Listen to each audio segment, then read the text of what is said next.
మన ప్రభువైన యేసుక్రీస్తు నామములో మీకు అందరికి మరొకసారి వందనాలు. ఇవాళ మరలా ఈ కంటిన్యూడ్ సబ్జెక్ట్ ని మనం ప్లాన్ చేస్తూ ఉన్నాం, ఆలోచన చేయబోతున్నాం. ఏమిటది? సాతాను లేదా ఎన్నో పార్ట్ అండి? 8వ పార్ట్. ఎన్ని సంగతులు చెబుతా ఉన్నాం అపవాది గురించి. బహుశా మనమే ఎవరి దగ్గర ఎటువంటిది ఆశించకుండా ఈ సత్యాలన్నీ చెప్పడానికి డబ్బులు గుంజే బోధకులు, పెద్ద పెద్ద ఉపదేశకులు లేకపోలేదు. వెళ్ళి క్లాస్ రూపంలో చెప్పాలంటే వాళ్ళకి డబ్బులు ఇవ్వాలి, ఇస్తేనే కానీ చెప్పరు. రోజుకి 600 చొప్పున, లేదంటే కొంతమంది కొన్ని వేల రూపాయలు, కొంతమంది 20 లక్షలు 10 లక్షలు ఇస్తే కానీ పోని పరిస్థితులు. అవన్నీ అబద్ధాలు. మరలా అబద్ధాలకి అంత వాల్యూ. సత్యానికి మనం ఉచితముగా యూట్యూబ్లో కూడా మనం ఎటువంటిది ఎవరి దగ్గర ఆశించకుండా యూట్యూబ్లో మనం పెడుతూ ఉన్నాం ఈ పాఠాలు. ఈ విషయాలను మనం గుర్తుపెట్టుకోవాలి. కాబట్టి పార్ట్ 8లో మనం ఆలోచన చేయబోయేటువంటి అంశం continuity to the last subject we have discussed on last Sunday. పోయిన ఆదివారం మనం ఏదైతే నేర్చుకున్నామో దానికి కంటిన్యూటీగా ఉంటుంది అన్నమాట.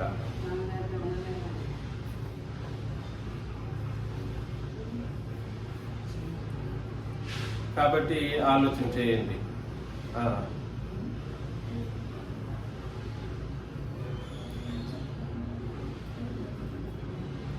పెట్టండి.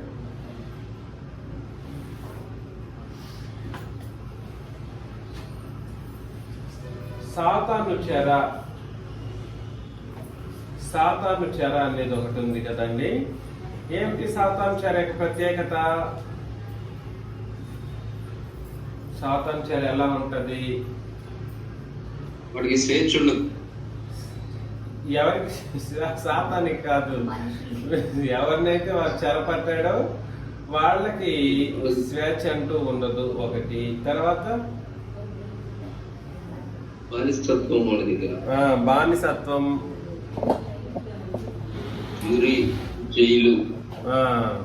ఏంటండి అది?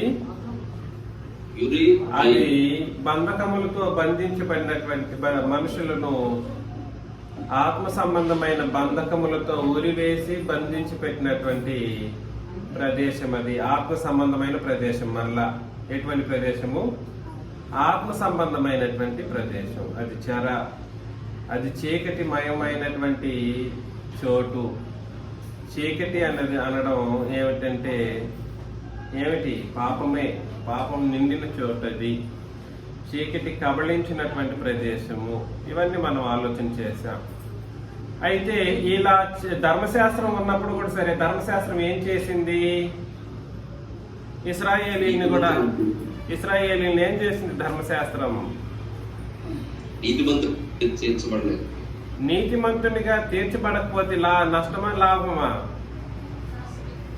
కరెక్టే, నష్టమే. ఏమి నష్టం అని అంటే, ఒకసారి గలతీ పత్రికలో 3వ అధ్యాయం 23 కొన్ని వందల సార్లు చదివింటాం. గలతీ 3:23 మనం చదివినట్లయితే,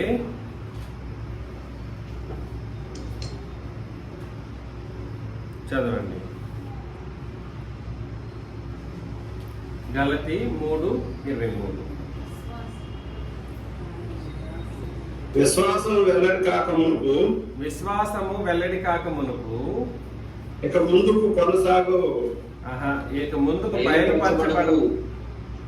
ముందుకు బయలుపరచబడబోవు విశ్వాసమును అవలంబింపవలసిన వారమై ఉండగా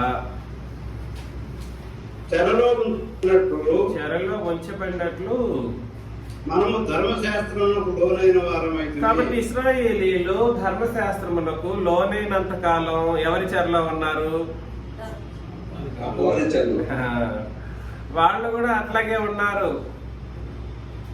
ఎందుకు అంటే వాస్తవిక ఆత్మ సంబంధమైన ఒక మనిషిని నీతిమంతునిగా తీర్చగలిగినటువంటి ధర్మశాస్త్రాన్ని వాళ్ళు ఎలా మార్చుకున్నారో తెలుసు కదా.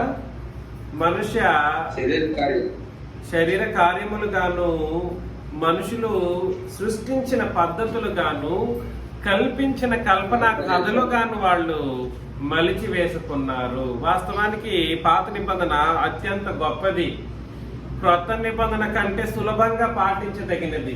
ఇంకా చెప్పాలంటే క్రొత్త నిబంధన కంటే సులభముగా పాటించదగినది, ఈజీ. అది ఒకటే రూలు, ప్రేమిస్తే చాలు. ఎలాగా? నిన్ను వల్ల నీ పొరుగువాన్ని ప్రేమించితే సులభంగా దాన్ని పాటించే అవకాశాన్ని వీళ్ళు ఏం చేశారంటే, మేము గొప్ప అని లేవీయులు, మేము గొప్ప అని యూదులు, వీళ్ళిద్దరు గొడవల్లో ఇశ్రాయేలీయులు, మిగిలిన 10 గోత్రికులు నలిగిపోతూ వీళ్ళందరూ కలిసి ఎక్కడికి వెళ్ళారంటే అపవాచారులోకి అటు వెళ్ళిపోయారు. అర్థమవుతుంది నేను చెప్పేది? అదనమాట సంగతి. కాబట్టి క్రొత్త నిబంధన వెలుగు వచ్చింది. క్రొత్త నిబంధన వెలుగు వేకువ చుక్కలాగా ఈ నల్లటి చీకటి కలిగినటువంటి ప్రదేశం అనబడినటువంటి ఈ ప్రపంచంలో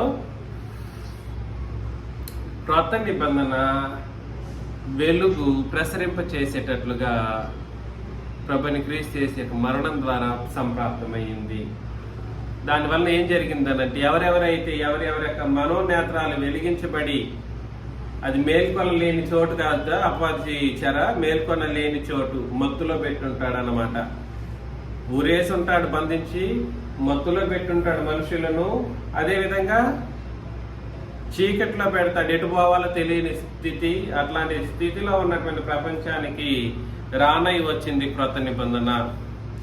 ఈ క్రొత్త నిబంధన వచ్చిన తర్వాత ప్రతి మనిషిని వెలిగించటానికి దేవుడు ఇష్టపడ్డారు.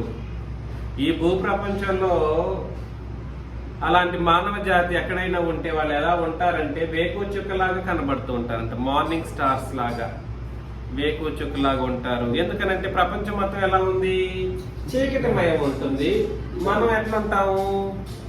వేకువ చుక్కలాగా కనబడతాం.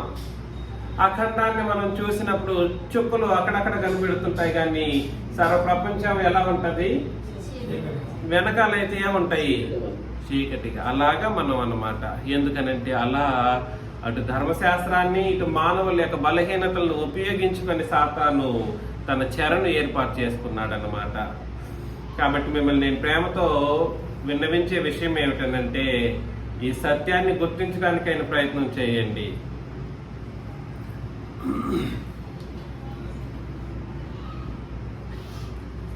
చెర చాలా క్రూరమైనటువంటిది, సామాన్యమైనటువంటిది కాదు. ఎలాంటి క్రూరత్వం కలిగినదో కూడా ఇవాళ మనం పరిశీలన చేస్తాం. అయితే అపవాది ఏం చేస్తాడు అనంటే, వెలుగు వచ్చేసింది, వాడి ప్రజల మీద వాడికి ఎటువంటి ఆక్షేపణ లేదు, నా ప్రజలు నా దగ్గరే ఉన్నారు, వాళ్ళని నేను ఎక్కడికి తీసుకెళ్తాను? నరకానికి తీసుకెళ్తానని అపవాది స్థిరపరచుకున్నాడు. ఇప్పుడు వాడి బాధ అంతా ఎవరి మీద ఉంటుందండి? వాడి బాధ అంతా ఎవరి మీద ఉంటది? క్రొత్త నిబంధన రక్షణను పొందిన వారి మీదనే వాడి బాధ. వీళ్ళని తీసుకెళ్ళాలి. ఏంది? 66,000 సంవత్సరాలుగా నేను ఏకఛత్రాధిపత్యం చేస్తే, ఎలాగా 6,000 సంవత్సరాలుగా నేను ఏకఛత్రాధిపత్యం చేసి 4,000 సంవత్సరాలుగా చేశాడు. యేసు ప్రభు వచ్చి ఓడించేసి వాడిని సిలువలో వాడిని సంహరించి వాడిని ఏం చేశారు? తీసుకెళ్ళి 50 రోజుల పాటు పాతాళంలో ఏం చేశారు?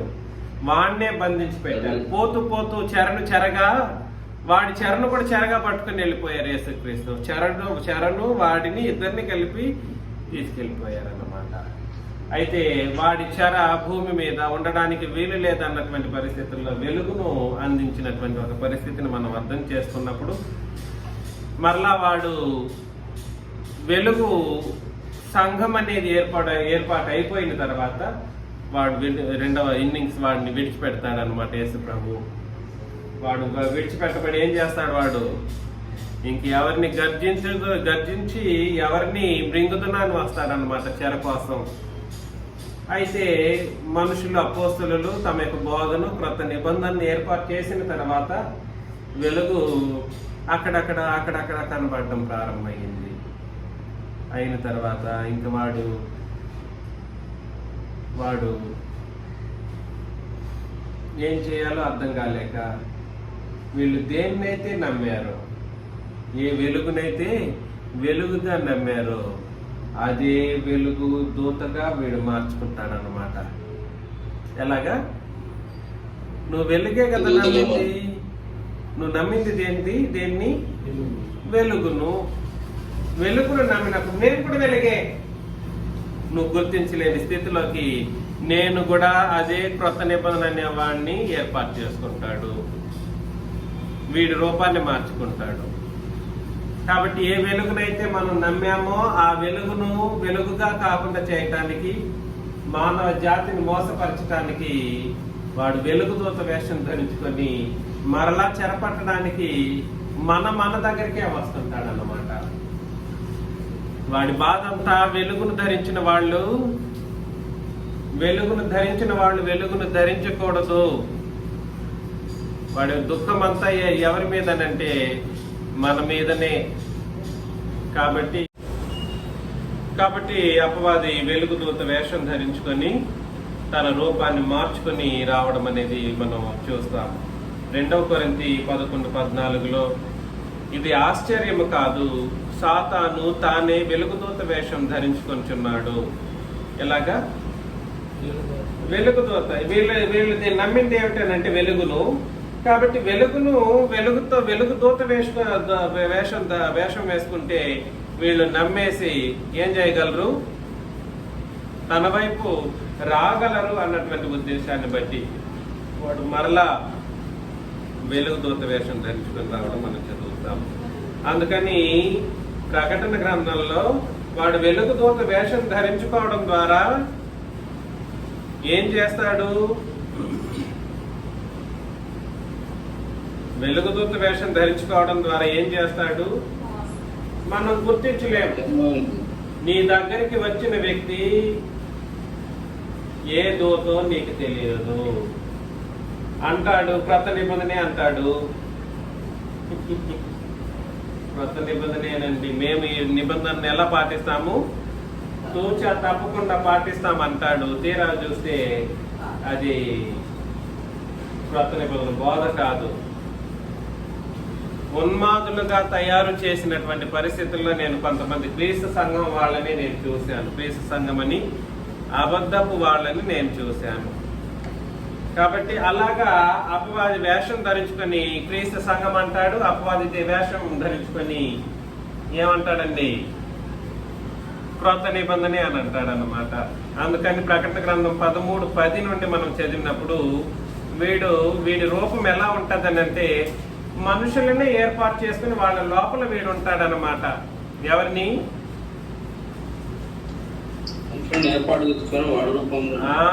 వాడు రూపాన్ని కనపరచడు డైరెక్ట్ గా. ఎప్పుడు కనపరుస్తాడు వాడి రూపము? నా ప్రశ్న వేసిన తర్వాత మాట్లాడండి. ఎప్పుడు తన రూపాన్ని కనపరుస్తాడు అపవాది?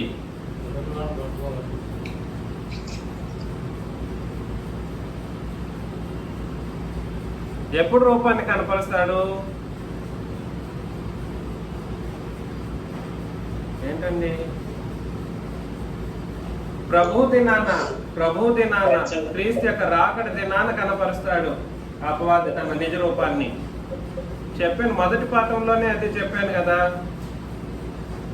ప్రభు రాకడ దినాన వాడి యొక్క నిజ స్వరూపం అనేది బయట పెట్టబడుతుంది. అంతవరకు వాడి రూపము వెలుగుదూత రూపముగా ఉంటది. ఎలా వెలుగుదూత రూపం అని అంటే మానవుల్లోనే వాడి లోపల ఉంటాడన్నమాట. మాట్లాడుతున్నది మనుషులు కాదు, మాట్లాడుతున్నది ఎవరు? అపవాది. కాబట్టి ప్రకటన 13:10 నుండి నేను చదువుతాను. ఎవడైనను చెరపట్టవలెనని ఉన్న ఎడల వాడు చెరలోనికి పోవును. కాబట్టి ఇక మీదట వాడు ఎవరిని ఏర్పాటు చేసుకుంటాడంటే వెలుగును బోధించే వాళ్ళలాగా కనబడుతూ మనుషులని ఏర్పాటు చేసుకుంటాడు. వాళ్ళు ఏం చేయడానికి, వాళ్ళు ఏం చేస్తారు, వీడి కొరకు ఈ వెలుగును పాటించే వాళ్ళ దగ్గరికి మనుషులను పంపి మేము కూడా అదే అంటాడు, మేము కూడా అదే క్రొత్త నిబంధన అంటాడు. తీరా చూస్తే పాత నిబంధన ఉంటుంది. మేము కూడా క్రీస్తు సంఘమే అని అంటాడు. తీరా చూస్తే అన్ని అబద్ధ బోధలే. మేము కూడా క్రీస్తును ఆరాధించే వాళ్ళమే అని అంటాడు. తీరా చూస్తే క్రీస్తు ఆరాధనకు పాత్రుడు అయినా కానీ క్రీస్తు ఆరాధన కోరలేదంటాడు. ఎలాగా? మేము కూడా క్రీస్తుని ఆరాధన చేస్తామని నమ్ముతాం అని అంటాడు కానీ, ఆరాధన చేయాలని నమ్ముతాం అంటాడు కానీ తీరా చూస్తే ఆయన ఆరాధన కోరలేదు అంటాడు. యేసుక్రీస్తు దేవుడని మేము కూడా నమ్ముతాము కానీ, యేసుక్రీస్తుని దేవుడని మేము కూడా నమ్ముతాము కానీ ఆయన ఆరాధనకు పాత్రుడు కాదు, నాకు దేవుడు కాదు. దేవుడే కానీ నాకు దేవుడు. ఇదంతా వెలుగుదూత వేషాలన్నమాట. దేవుడే అన్నప్పుడు మనం అందరం అవుతాము, నమ్ముతాం. అయ్యో మనం కూడా యేసు ప్రభుని దేవుడని నమ్ముతాము. కాబట్టి వాడు ఏమంటాడు, దేవుడని మేము కూడా నమ్ముతాం అంటాడు అబద్ధికుడు, ఆ వెలుగుదూత. తీరా చూస్తే కానీ నాకు దేవుడు కాదంటాడు అన్నమాట. ఎట్లుంటారు చూసారా? ఇది అంతా అపవాది యొక్క చేష్టల్లో ప్రాముఖ్యమైనటువంటిది. ఆరాధనకు పాత్రుడే కానీ ఆయన ఆరాధన కోరలేదు అంటాడు. ఇదంతానండి అబద్ధ బోధలకు అత్యంత దారుణమైనటువంటి పునాదులు అన్నమాట.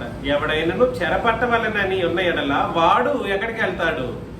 చెరలోనికి పోతాడు. ఎవడైనను ఖడ్గము చేత చంపిన ఎడల వాడు ఖడ్గము చేత చంపబడును. ఖడ్గము చేత చంపిన ఎడల వాడు ఖడ్గము చేత చంపబడును. అపవాదికి ఖడ్గాలు ఉన్నాయి. అపవాది ఖడ్గం ఏమిటి? అబద్ధ బోధ. అర్థమవుతుందండి? అపవాది యొక్క ఖడ్గం ఏమిటంటే వాక్యం. అబద్ధ బోధనే వాక్యం. బైబిల్నే ఉపయోగిస్తాడు. వాటిని బట్టి మనల్ని ఏం చేస్తాడంటే చంపడానికి ప్రయత్నం చేస్తాడు. కానీ వాడు కూడా ఏమవుతాడంటే ఖడ్గము చేత చంపబడవలెను. ఈ విషయంలో పరిశుద్ధుల ఓర్పును విశ్వాసమును కనబడును. మరియు భూమిలో నుండి మరి యొక్క క్రూర మృగము పైకి వచ్చుట చూచితిని. గొర్రెపిల్ల కొమ్ము వంటి 2 కొమ్ములు దానికి ఉండెను. ఒక క్రూర మృగం వస్తా ఉంది. క్రూర మృగము వస్తా ఉంది కానీ దానికి చూస్తా ఉంటే ఎవరి కొమ్ములాగుంది? గొర్రెపిల్ల కొమ్మే. అయ్యో ఇది నా గొర్రెపిల్ల అని మనం అందరం పోతాం. ఏ గొర్రెపిల్ల? ఇది నా గొర్రెపిల్ల కదా, అబ్బా నా దగ్గరికి వచ్చేసిందని ఉంటాం. కానీ ఆ గొర్రెపిల్ల ఈ గొర్రెపిల్ల కొమ్ము వంటి 2 కొమ్ములు దానికి ఉండెను. ఇది పొడిచే గొర్రెపిల్ల, హత్తుకునే గొర్రెపిల్ల కాదు. రూపం ఒకటేలా కనబడితే కానీ మనం ఏం చేయలేము చెప్పండి, గుర్తించలేము. నా గొర్రెపిల్లని మనం పరిగెత్తాం. అది గొర్రెపిల్ల కాదు. వాస్తవానికి గొర్రెపిల్ల లాగానే కనబడే క్రూర మృగము. అది నిన్ను చీల్చి చెండాడగలదు. ఏం చేస్తుంది? చీల్చి చెండాడేస్తుంది. కాబట్టి అది ఘట సర్పము వల్లే మాట్లాడుచుండెను. ఎలా మాట్లాడుతుంది? ఘట సర్పము వల్లే మాట్లాడుచుండెను. అది ఆ మొదటి క్రూర మృగమునకున్న అధికారపు చేష్టలన్నీ దాని ఎదుట చేయుచున్నది. అధికారపు చేష్టలు అది గుర్తుపెట్టుకోండి. రాజ్యాధికారం, అది అపవాది యొక్క రాజ్యాధికారం. మరియు చావు దెబ్బ తగిలి బాగుపడి ఉన్న ఆ మొదటి మృగమునకు భూమియు దానిలో నివసించే వారు నమస్కారము చేయనట్లు అది బలవంతము చేయుచున్నది అని అన్నాడు అన్నమాట. అంటే అర్థం ఏమిటి? చావు దెబ్బ తగిలి బాగుపడి ఉన్న ఆ మొదటి మృగం ఏమిటది? సాతాను లేదా అపవాది లేదా ఘట సర్పము, అది కూడా మృగమే. దానికి వీళ్ళు ఈ క్రూర మృగాలు, మరికొన్ని క్రూర మృగాలు ఏం చేస్తాయి గొర్రెపిల్లలాగా కొమ్ములు పెట్టుకొని ఉంటాయి. అంటే అర్థమేమిటి? వెలుగుదూత వేషం ధరించుకొని ఉన్నాయని అర్థం అన్నమాట. అర్థమవుతుందా? ఇవి ఏం చేస్తాయి అంటే ఆ చావు దెబ్బ తగిలి ఉన్నటువంటి బాగుపడిందంట ఆ మొదటి మృగమునకు భూమి, దానిలో నివసించి వారందరూ ఏం చేయాలని చెప్తుందంట? నమస్కారము చేయనట్లు ఈ మృగము బోధిస్తుందంట, బలవంతం చేస్తుంది. ఈ రోజు క్రొత్త నిబంధనను నేను తీసుకెళ్తూ ఉంటే నన్ను అడ్డుకునే ప్రతి ఒక్కడు ఆ క్రూర మృగమే. మరలా రిపీట్ చేస్తున్నాను, క్రొత్త నిబంధన నేను తీసుకెళ్తూ ఉన్నప్పుడు నన్ను అడ్డుకునే ప్రతి ఒక్కడు, నాతో డిబేట్లు చేయటానికి వచ్చి వాడైనా కానీ, మిమ్మల్ని మోసపరచడానికి చేసేటువంటి మాటలు ఏవైతే ఉన్నాయో అవన్నీ కూడా సరే, వీడు ఎవరిని నమస్కరించడానికి తీసుకెళ్తున్నాడని అర్థం? అపవాదిని ఆరాధించటానికి తీసుకెళ్తూ ఉన్నాడు. ఎంత సత్యమో మీరు గుర్తించండి. అది ఆకాశం నుండి భూమికి మనుషుల ఎదుట అగ్ని దిగి వచ్చినట్టుగా గొప్ప సూచనలు చేయుచున్నది. ఎట్లా? ఆకాశం నుండి మెరుపు ఎలా వస్తుంది అలాగే వస్తున్నాడంట. అలాంటి సూచనలు చేయిస్తున్నాడు అన్నమాట. కత్తి దెబ్బ తినియు బ్రతికిన ఈ క్రూర మృగమునకు ప్రతిమను చేయవలనని అది భూ నివాసులతో చెప్పుచు ఆ మృగము ఎదుట చేయుటకు తనకి ఇవ్వబడిన సూచనల వలన భూ నివాసులను మోసపుచ్చుచున్నది. చూసారా? మోసపుచ్చడం వెలుగుదూత యొక్క మరొక అత్యంత ఏమిటి శక్తి. మోసపుచ్చడం కూడా వాడి యొక్క చాకచక్యమైనటువంటి లక్షణం అన్నమాట. అది ఏం చేస్తుందనంటే, కత్తి దెబ్బ తిన్నా బ్రతికినటువంటి క్రూర మృగాన్ని మీరు బొమ్మ చేసుకుని ఆరాధన చేయండి అన్నట్లుగా. బొమ్మ అంటే బొమ్మ కాదు, మీ హృదయంలో పెట్టుకున్నా కూడా సరే. క్రొత్త నిబంధన బాధ కాకపోతే నీ హృదయంలో ఏ ప్రతిమ ఏర్పడిపోయిందని అర్థం. అది అపవాది ప్రతిమ ఏర్పడిపోయింది. మరియు ఆ మృగం యొక్క ప్రతిమ మాట్లాడినట్లును, ఆ మృగం యొక్క ప్రతిమకు నమస్కారం చేయని వారిని హతము చేయనట్లును, ఆ మృగం యొక్క ప్రతిమకు ప్రాణమిచ్చటకై దానికి అధికారం ఇవ్వబడెను. ఇట్లాంటి అధికారాలు ఏవేవో చేస్తూ ఉంటాయి. కాగా కొద్దివారు, చూడండి, కొద్దివారు, గొప్పవారు, ధనికులు, దరిద్రులు, స్వతంత్రులు, దాసులు గాని అందరూ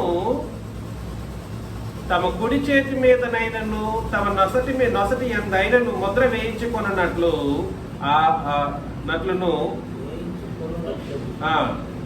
ఆ ముద్ర అనగా ఆ మృగము పేరైనను దాని పేరిట సంఖ్య అయినను గలవాడు తప్ప క్రయ విక్రయములు చేయుటకు మరి ఎవనికి అధికారం లేకున్నట్లు అది వారిని బలవంతం చేయుచున్నది. కాబట్టి నేను మళ్ళా చెబుతున్నాను, క్రొత్త నిబంధన కాకపోతే నువ్వు ఆటోమేటిక్ ఏ ముద్రను వేసుకున్నావు నీ కుడి చేతి మీద? ఇందులో ఎవరెవరు ఉంటారు? కొద్దివారు, గొప్పవారు, ధనికులు, దరిద్రులు, స్వతంత్రులు, దాసులు, వీళ్ళు స్త్రీలు, పురుషులు అందరూ వీళ్ళు ఉంటారన్నమాట. కాబట్టి నేనేం చెప్పడానికి ప్రయత్నం చేస్తున్నానంటే, వీడు చెరపట్టడానికి మనుషులను చెరపట్టి ఏం చేస్తాడు? అపవాదిని ఆరాధించేటట్లుగా రూపాన్ని మార్చి వేరే వాళ్ళని పంపిస్తూ ఉంటాడు అనమాట. ఈ భూమి మీద మనుషుల్ని వెలుగుదూతం వేసుకొని పంపిస్తూ ఉంటాడు. కాబట్టి మనుషులను చెరపట్టడానికి వాడే 4 ముఖ్యమైనటువంటి షరతులను మనం చూస్తాం. మనుషులను చెరపట్టడానికి అపవాది వాడే 4 ముఖ్యమైనటువంటి ఉరి బంధకాలు ఏమిటో ఒకసారి చూద్దాం.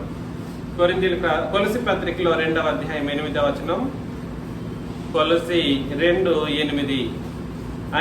ఆయనను అనుసరింపక మనుషుల పారంపర్యాచారమును అనగా ఈ లోక సంబంధమైన మూల పాఠములను అనుసరించి మోసకరమైన నిరర్ధక తత్వజ్ఞానము చేత మిమ్మల్ని చెరపట్టుకొని వాడు ఎవడైనా ఉండనేమో అని జాగ్రత్తగా ఉండుడి. కాబట్టి చెరపట్టుకొని పోయే వాళ్ళు ఎలా వస్తారు? ఏమేం బోధిస్తారు? తత్వజ్ఞానాన్ని బోధిస్తారు.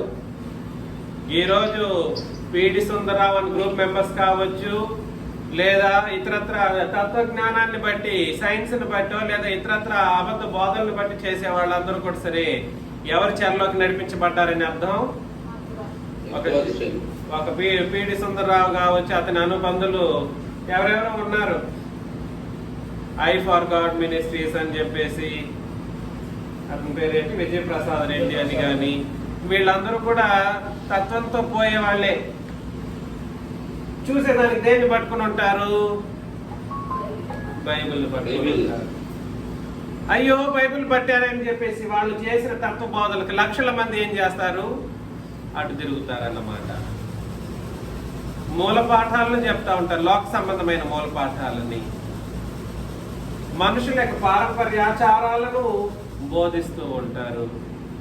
మోసం చేసే నిరంతర తత్వ జ్ఞానం చేత మనుషుల్ని ఏం చేస్తారు? చెరపట్టుకొని పోతారన్నమాట. కాబట్టి అపవాది డైరెక్ట్ గా వచ్చి బోధించడు. మరి ఎలా బోధిస్తాడు? వీడే వెలుగుదూత వేషం ధరించుకొని మనుషులను ఏర్పాటు చేసుకొని వాళ్ళ చేత అదే బైబిల్ని పట్టినట్లుగా చూపించి నిరంతర తత్వజ్ఞానాన్ని బోధింపచేసి లాక్కెళ్ళిపోతాడు అన్నమాట. అలా కొన్ని లక్షల మంది అటు వెళ్ళిపోయారు. 2 తిమోతి 3వ అధ్యాయం 6-7 వచనాలను చదివినప్పుడు, 2 తిమోతికి రాసిన పత్రిక 3:6-7, పాపభరితులై నానా విధములైన దురాశల వలన నడిపింపబడి ఎల్లప్పుడూ నేర్చుకొనుచున్నను సత్య విషయమైన అనుభవ జ్ఞానమును ఎన్నడూనూ పొందలేని అవివేక స్త్రీల యొక్క ఇళ్లలోకి వచ్చి వారిని చెరపట్టుకొని పోవారు వీరిలో చేరిన వారు. కాబట్టి సత్య విషయమైన అనుభవ జ్ఞానాన్ని మొదట్లో పొందుంటారు. మీలో ఎవరైనా క్రొత్త నిబంధన కార్యాలను, సహోదరులు ముఖ్యంగా మీరు వింటూ ఉన్నారు, సంతోషమే. ఇందులో స్థిరత్వం లేకపోతే మిమ్మల్ని ఏం చేస్తాడు? వాడు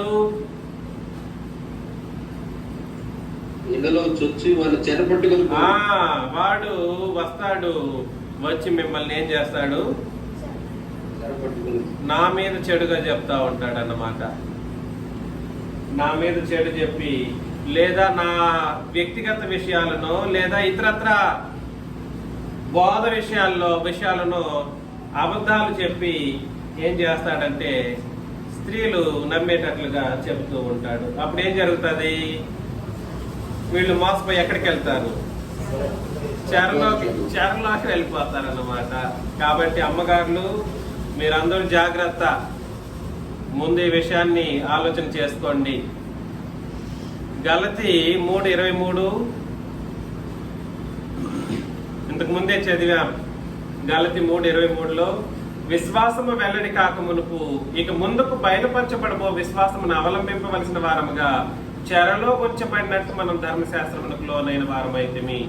కాబట్టి ఇశ్రాయేలీలు ధర్మశాస్త్రానికి చెరలో ఉన్నారు. ఇవాళ ధర్మశాస్త్రాన్ని బట్టి నిన్నటి దినాన ఒక తీవ్రమైనటువంటి వాగ్వాదం జరిగింది నాకు ఒక వ్యక్తికి. అతని పేరు చెప్పమంటే పేరు చెప్పడు.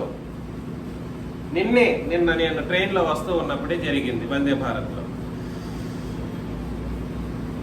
పేరు చెప్పమంటే చెప్పడు. నేను చీపురుపల్లి సాల్మోన్ రాజు శిష్యుడిని అంటాడు.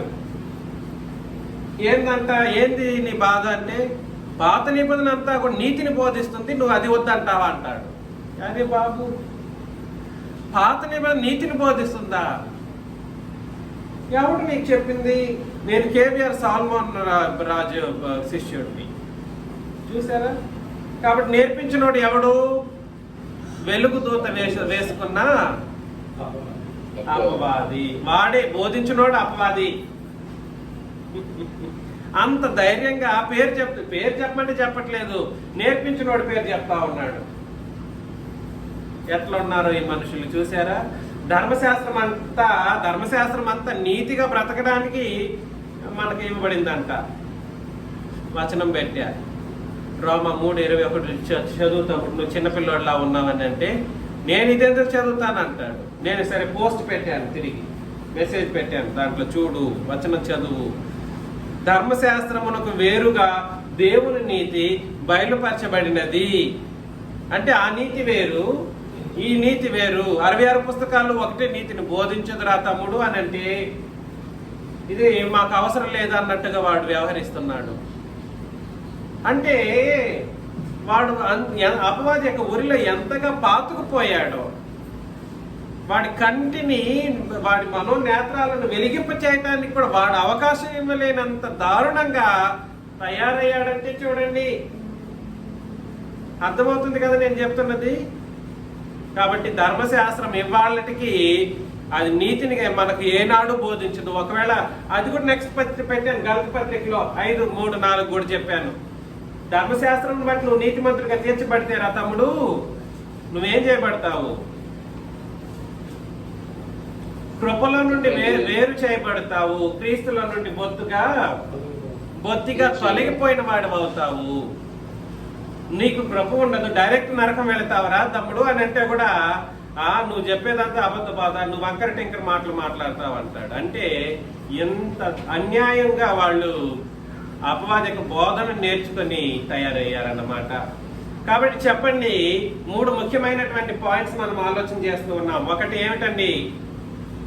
అపవాది చెరపట్టడానికి ఎన్నుకున్నటువంటి మనుషులు వెలుగుదూత వేషం వేసుకున్నటువంటి అపవాది రూపంలోనే వస్తారు. ఆ మనుషులు వాళ్ళ రూపం అపవాది, కాకపోతే కనబడేటట్లుగా ఎట్లా ఉంటాడు? చాలా మంచిగానే కనబడుతూ ఉంటాడు. ఏమిటి వాళ్ళు వాడేటువంటి మొట్టమొదటి ఆయుధం ఏమిటి? నిరర్ధకమైపోయే తత్వజ్ఞానాన్ని ఉపయోగించి బైబిల్ని పట్టుకొని బోధలు చేస్తారు. 2, సత్యాన్ని నేర్చుకుంటూ ఉన్నటువంటి వాళ్ళ దగ్గరికి కొంతమంది వచ్చి అబద్ధాన్ని బోధించి ముఖ్యంగా స్త్రీలను లాక్కెళ్ళడానికైన ప్రయత్నంలో తయారు చేస్తారు. 3, ధర్మశాస్త్రాన్ని ఉపయోగించి ధర్మశాస్త్రం నీతిని బోధిస్తుంది అంటాడు ఒకడు, ధర్మశాస్త్రము భక్తిని బోధిస్తుంది అంటాడు మరొకడు. ఎలాగా? కాబట్టి ధర్మశాస్త్ర బోధలు, ధర్మశాస్త్రాన్ని నేడు ఆత్మరూపంగా పాటించడానికైన ప్రయత్నం చేసేవాడు ఎవడైనా కూడా సరే ఎక్కడున్నాడు? ఎక్కడికి వెళ్తున్నాడు? చెరలో ఉన్నాడు. ఎవరి యొక్క రూపాన్ని ధరించిన వాడిగా ఉన్నాడు? వెలుగుదూత వేషం ధరించిన వాడిగా ఉన్నాడు. అబ్బాయి ఇంతవరకు కరెక్ట్. ఇందులో ఈ మూడింట్లో నేను లేను అని మీరు సంతోషపడాల్సిన అవసరం లేదు. ఈ మూడింట్లో నేనేమి నిరర్ధక తత్వజ్ఞానాన్ని వినట్లేదు, సంతోషమే. అమ్మగారులు లేదా సహోదరులు అందరూ కూడా సరే సత్యం పట్ల స్థిరంగా ఉన్నామని, అనుభవపూర్వకంగా మేము నేర్చుకోవడానికి ఇష్టపడుతున్నామని ఉన్నారు, సంతోషమే. ధర్మశాస్త్రాన్ని చిన్నరాజా గారు ఏనాడు బోధించలేదు కాబట్టి, ఉపదేశించి పాటించడానికి కానీ నీతిగా కానీ ఎలాగో అలా దాన్ని చేయట్లేదు కాబట్టి ఆ బోధన నేను వినట్లేదు, సంతోషమే. కానీ అంతటితో ఆగిపోవడానికి లేదు. 1 యోహాను పత్రిక 2:8-11.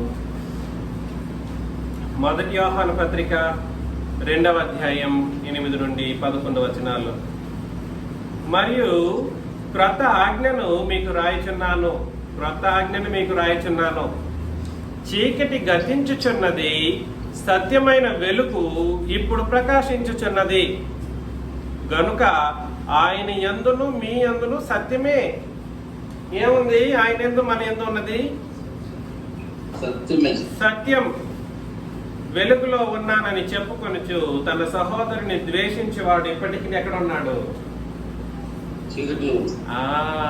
మనం వెలుగులో ఉన్నాం, చెరలో లేము, చీకటిలో లేము. కానీ నీ హృదయం అంతా సహోదరుని మీద ఏముంది? సహోదరుని మీద ఏముంది? ద్వేషించేవారు ఇప్పటికీ ఎక్కడున్నారు? ఎవరిని ద్వేషించేవారు? సహోదరుని.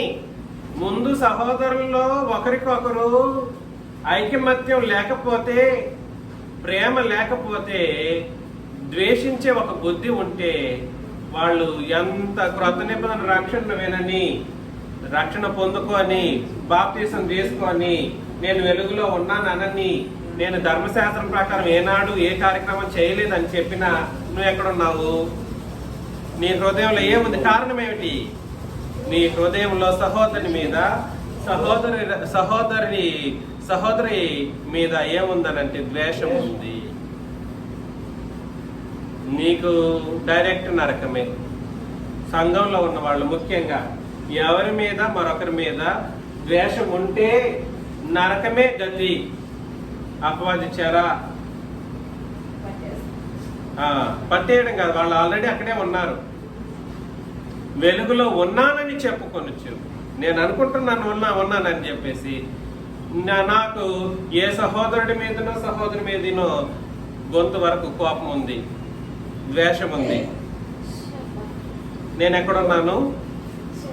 అపవాద్యాల్లో ఉన్నాను. తన సహోదరుని ప్రేమించేవాడు వెలుగులో ఉన్నవాడు. ఎవరు? తన సహోదరుని ప్రేమించేవాడు వెలుగులో ఉన్నవాడు. అతని యందు అభ్యంతర కారణమేమీయో లేదు. తన సహోదరుని ద్వేషించేవాడు ఎక్కడున్నాడు? చీకటిలో ఉండి చీకటిలోనే నడుచున్నాడు. ఎక్కడికి పోతారు చీకటిలో నడిస్తే?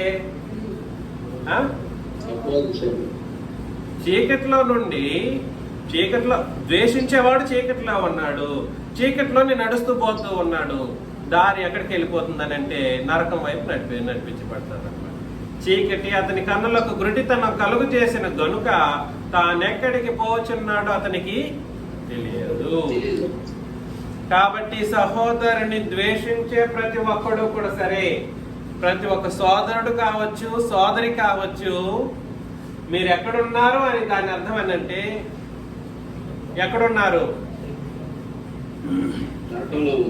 చీకట్లో ఉన్నారు, అపవాది చెరలో ఉన్నారు.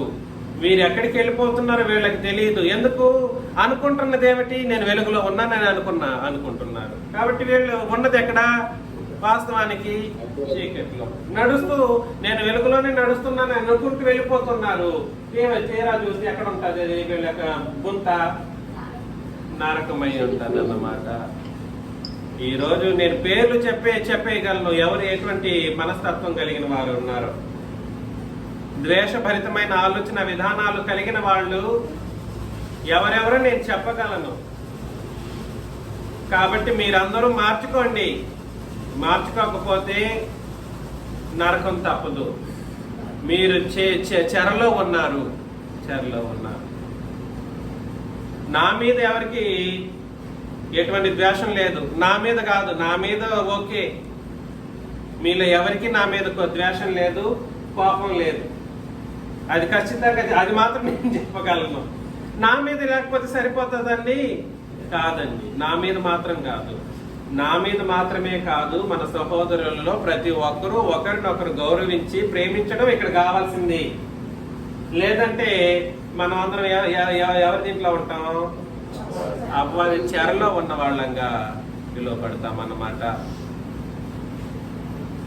అపవాది ఇలాగా ఎంతమందిని లాక్కుంటాడు, అంతమందిని లాక్కొని పెద్ద సామ్రాజ్యంగా తయారైపోతూ ఇప్పుడు కూడా అట్లాగే సామ్రాజ్యాన్ని ఏర్పాటు చేసేసుకున్నాడు. ఇప్పుడు చూడండి, అపవాది దూతలు, ఆకాశ మండలం మందున్న వాయు సంబంధమైనటువంటి దురాత్మలు, ఇవన్నీ అపవాది యొక్క చెరలో వాడితో పాటు ఉన్నారు. వెలుగును ధరించిన వాళ్ళని కూడా వీడు లాక్కోవడానికి ఆయన చేయడానికి వాడు ప్రయత్నం చేస్తున్నప్పుడు దానికి ఆపోజిట్ గా ఏముంది? మనం ఉన్నాం, వెలుగులో ఉన్న వాళ్ళం, క్రొత్త నిబంధనను పాటించే క్రొత్త నిబంధన సంఘంగా మనం ఉన్నాం. వీళ్ళు ఒక పక్క, వీళ్ళు ఒక పక్క. వీళ్ళని లాగడానికి ప్రయత్నం చేస్తుంటారు. వెలుగులో ఉన్న వాళ్ళు చీకట్లో ఉన్న వాళ్ళని లాగడానికి ప్రయత్నం చేస్తున్నారు. చీకట్లో ఉన్న వాళ్ళు వెలుగులో ఉన్న వాళ్ళని లాగడానికి ప్రయత్నం చేస్తున్నారు. అప్పుడు ఏం జరుగుతుంది? ఒకరిద్దరు అయితే సరిపోతుంది. ఇక్కడ ఒకరిద్దరు కాదు. అర్థమవుతుంది నేను చెప్పేది? ఇప్పుడు సంఘమే ఏర్పడిపోయింది, అనేక రాష్ట్రాల్లో తయారైపోయింది. అర్థమవుతుందా? మనది ఒక రాజ్యంగా ఏర్పడిపోయింది. మనం శక్తి సామర్థ్యం కలిగిన వాళ్ళం. కాబట్టి ఏం జరుగుతుందనంటే ఇంక యుద్ధమే. ఎలాగా ఏం జరుగుతుంది? యుద్ధం. నేనే యుద్ధం చేయలేను, ఒక్కడనే పట్టుకునేసి ఎట్లా ఏమి యుద్ధం కాదు, ఇది యుద్ధం కాదు. ఒకడు చేస్తే వాళ్ళని సులభంగా చంపేయగలరు. సంఘంగా చేయవలసినటువంటి పరిస్థితి ఇది. కొరింథీయులకు రాసిన 2వ పత్రికలో 10వ అధ్యాయం,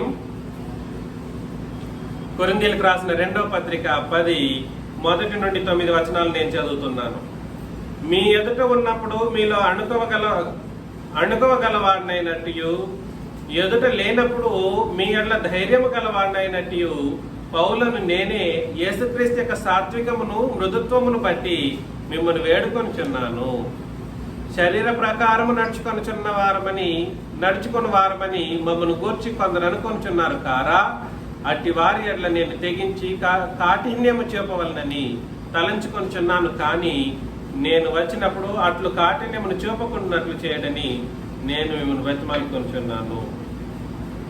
నన్ను శరీర ప్రకారం నడుచుకుంటున్నానని చాలా మంది చెబుతున్నారు. ఎలా నడుచుకుంటున్నారంట పౌలు గారు? శరీర ప్రకారం నడుచుకొనిచున్నానని మమ్మను గురించి, అంటే అపోస్తలుల గురించి కొందరు అంటూ ఉంటారు. కానీ మేము కఠినంగా వ్యవహరిస్తాం వాళ్ళ దగ్గర. అలా కఠినం చూపుకున్నట్లు చేయడని నేను మిమ్మల్ని బ్రతిమాలుకొనిచున్నాను అని అంటున్నాడు. మేము శరీరదారులమై నడుచుకొనిచున్నాను, శరీర ప్రకారం యుద్ధము చేయము. ఏం చేయరు వీళ్ళు? శరీర ప్రకారం యుద్ధం చేయము. కానీ శరీరధారులమై నడుచుకొనిచున్నప్పటికీ శరీరాన్ని ధరించిన వాళ్ళంగా ధరించినంత మాత్రాన శరీర ప్రకారం ఏం చేయము? యుద్ధం చేయము. పడద్రోయ జాలినంత మా యుద్ధోపకరణములు శరీర సంబంధమైనవి కావు. యుద్ధోపకరణములు ఏంటివి? మా యుద్ధోపకరణములు ఎటువంటివి కావు? శరీర సంబంధమైనవి కావు. దేవుని ఎదుట దుర్గములను పడద్రోయ జాలినంత బలము గలవై ఉన్నవి. కాబట్టి యుద్ధోపకరణాలు ఉన్నాయి మనకు.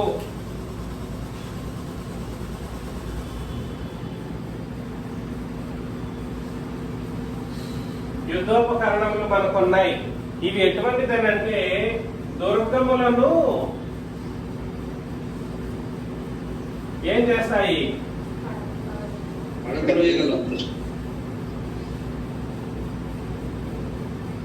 పడద్రోయగలిగినంత బలము. మాకేమి బలం లేదు, మేము మనుషులమే కదా అని అనుకోకూడదు. అపవాదిని కాదు కదా, అపవాది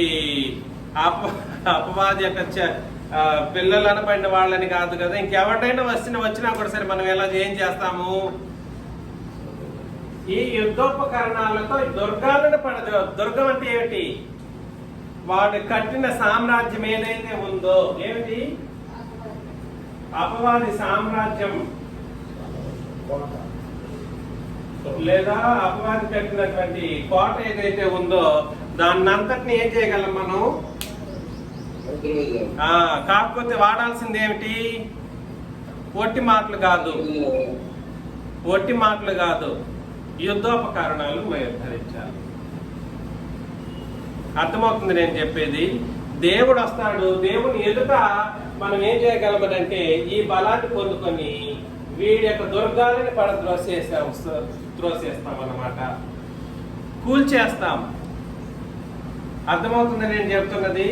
కూల్చగలమా అని అంటే ఎస్, కూల్చగలం. వాడు ఏనాడు మనల్ని భయపెట్టడానికి, బాధ పెట్టడానికి ఆయన ప్రయత్నం చేస్తున్నప్పటికీ కూడా సరే మనం వెనుకడుగు వేయకుండా మనం తిరుగుముఖం పట్టామనుకోండి, మనం భయపడిపోతూ ఉంటాం. కొన్ని సందర్భాలను మనం ఎదుర్కొంటూ ఉన్నప్పుడు మన కుటుంబీకుల్లో మన ఒక భార్యకు భర్తనో లేదా భర్తకు భార్యనో ఇబ్బంది పడితే మనం ఏమవుతాము? కోల్పోతాం. అప్పుడు మనం వెంటనే ఆలోచన చేయాల్సింది ఏమిటి? అపవాది ఎట్లా వస్తున్నాడా, నేను చూసుకుంటాను వీటిని అని చెప్పేసి ధరించాలన్నమాట. యుద్ధోపకరణాలను ధరించాలి. అర్థమవుతుంది నేను చెప్పేది? యుద్ధోపకరణాలు మనం ధరించినప్పుడు మనం ఏం చేస్తామంటే దుర్గములను పడద్రోసే అంత బలాన్ని సంపాదించుకుంటాం. అర్థమవుతుందా? చూడండి, మేము వితర్కములను దేవుని గూర్చిన జ్ఞానమును అడ్డగించు ప్రతి ఆటంకమును పడద్రోసి. కాబట్టి క్రొత్త నిబంధనను అడ్డగించేటువంటి ప్రతి ఆటంకాన్ని మనం ఏం చేయాలి? పడద్రోయాలి. ఏం చేయాలి అంటే అర్థమేంటి? డిబేట్లు చేయకూడదా? చేయాలి. ఏది నిజమో ఏది వాస్తవమో మనం ఏం చేయాలి? బయట పెట్టాలి. బయట పెట్టకపోతే నువ్వు పడద్రోయలేవు. నేను 4 గోడల మధ్యలో చెప్పుకుంటూ తిరుగుతా ఉంటే ఏమవుతుంది? ఏమవ్వదు. మీరే వింటారు, మీరే పోతారు. యూట్యూబ్లో పెడితే ఒక 100 మంది, ఒక 10 మందో వింటారు. ఇష్టం ఉంటే వింటారు, లేకపోతే పోతారు. అలా కాదు, పడద్రోసేటువంటి పరిస్థితి మనకు రావాలి. దేన్ని పడద్రోయాలి? క్రొత్త నిబంధనను అడ్డగించు ప్రతి ఆటంకం. అది ఆటంకం ఎలా రావచ్చు? ఏ కోణంలోనైనా రావచ్చు. అర్థమవుతుంది కదండి? పడద్రోసి ప్రతి ఆలోచనను క్రీస్తుకు లోబడినట్లు చెరపట్టి మనం ఏం చేయాలి? వాడి చెరను, దుర్గాన్ని పడగొట్టి వాళ్ళని మన క్రీస్తు కోసం చెరపట్టుకొని రావాలన్నమాట. అంత బలము, శక్తి, సామర్థ్యాలు మనకు ఉన్నాయి అంటే దేవుని ఎదుట మనకు ఉన్నాయి. ఎవరి ఎదుట ఉంది? దేవుని ఎదుట. ఇది రాసుకోవాలి. దేవుని ఎదుట మనకు ఏముంది అని అంటే, క్రొత్త నిబంధనను అడ్డగించి ప్రతి ఆటంకమును పడద్రోసే శక్తి, క్రొత్త నిబంధనను అడ్డగించే ప్రతి ఆటంకమును పడద్రోసే మహాశక్తి,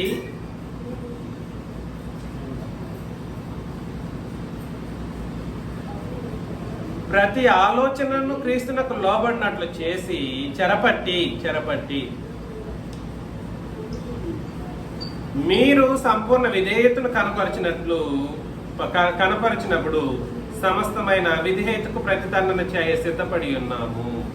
కాబట్టి సమస్త విధమైన అవిధేయతకు మనం ఏం చేయగలము? ప్రతిదండన.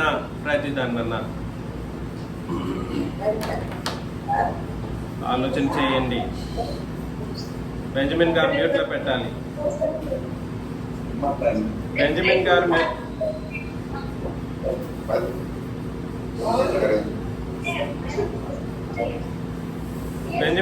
మ్యూట్లో పెట్టండి.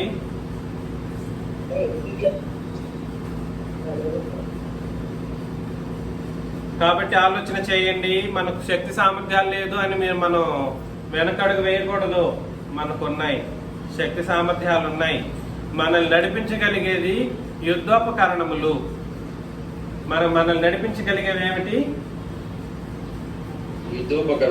అపవాదిని ఎదుర్కొనగలిగినట్లు చేయగలిగింది ఏమిటంటే యుద్ధోపకరణాలు. ఆ యుద్ధోపకరణాలను మనం ధరించినప్పుడు, మనం ఎప్పుడైతే ధరిస్తామో మనకు శక్తులు వచ్చేస్తాయి అన్నమాట.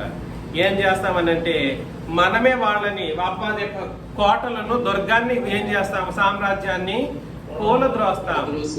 కూలద్రోసి వాటి ప్రతి ఆటంకాన్ని పడద్రోసి.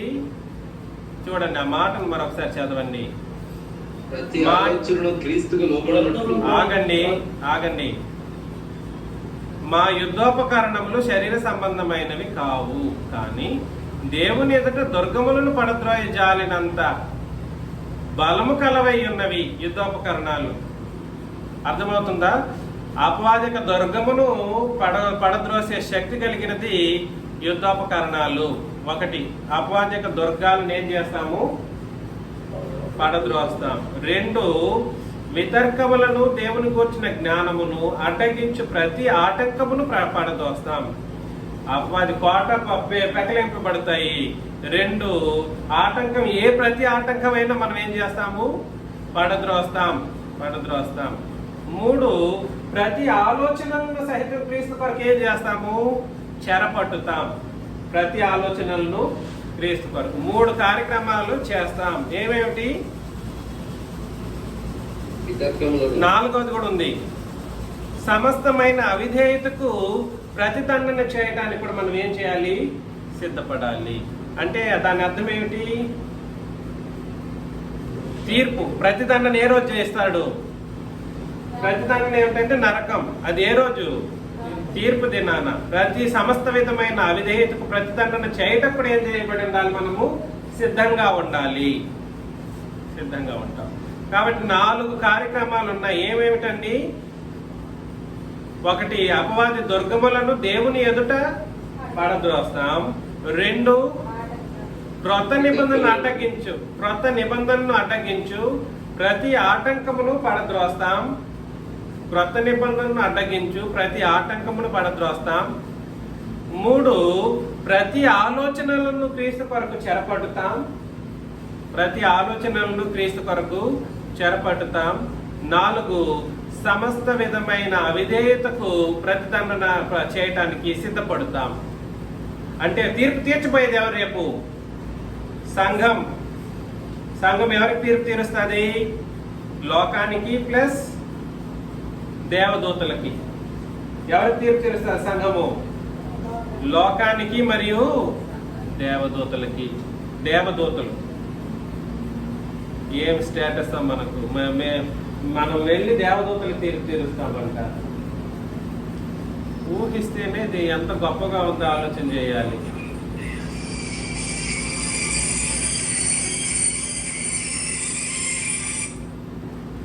దయచేసి ఆలోచన చేయండి. ఈ విషయాలను మీరు గుర్తించాలి, పరిశీలన చేయండి. మిగిలిన విషయాలను మనం ఈ యుద్ధోపకరణాలకు సంబంధించి తర్వాత భాగంలో మనం పరిశీలన చేస్తాం. యుద్ధోపకరణాలకు సంబంధించి మనం తర్వాత భాగంలో పరిశీలన చేస్తాం.